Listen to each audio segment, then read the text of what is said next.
है चली चर्चा करावे हो। सावन महीना बा पावन सखी है चली चर्चा करावे हो। चर्चा करावे हो गुरु गुण गावे, जलवा चढ़ावे हो भोग लगावे। दिन माता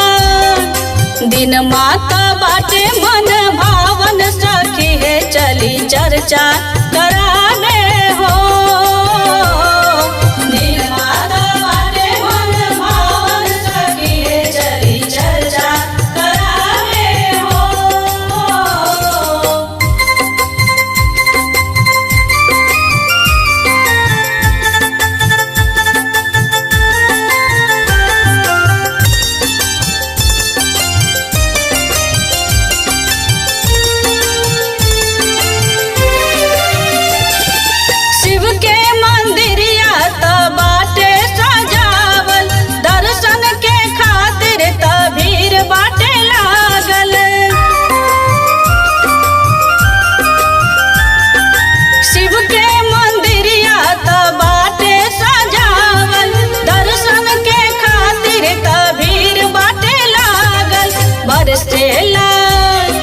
बरसेला रिम झिम सावन सखी है चली चर्चा करावे हो।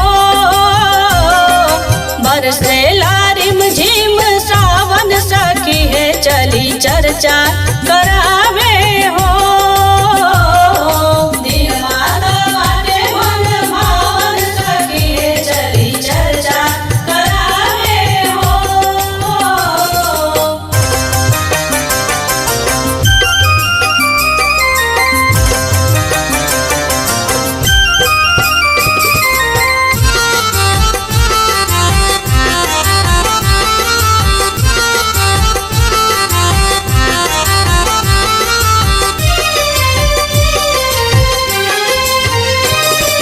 दूर दूर से आइल बाटे चेला, भाई बहिन बम के बाटे मेला।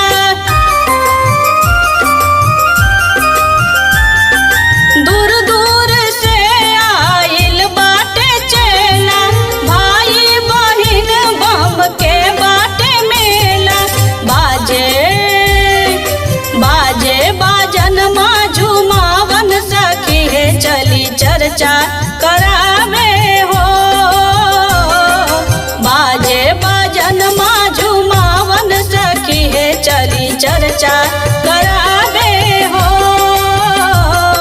दिन माता बाटे मन भावन सखी है चली चर्चा करावे हो।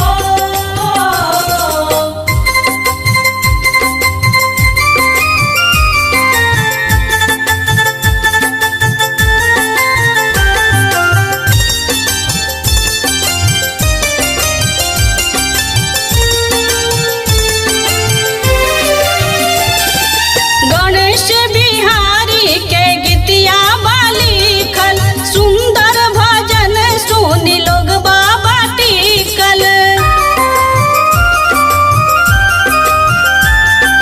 गणेश बिहारी के गीतिया बाली खल, सुंदर भजन सुनी लोग बाबा टिकल। होखता बबीता के गावन सखी है चली चर्चा करावे हो। होखता बबीता के गावन सखी है चली चर्चा करावे हो। चर्चा करावे हो गुरु गुण गावे, जलवा चढ़ावे हो भोग लगावे। दिन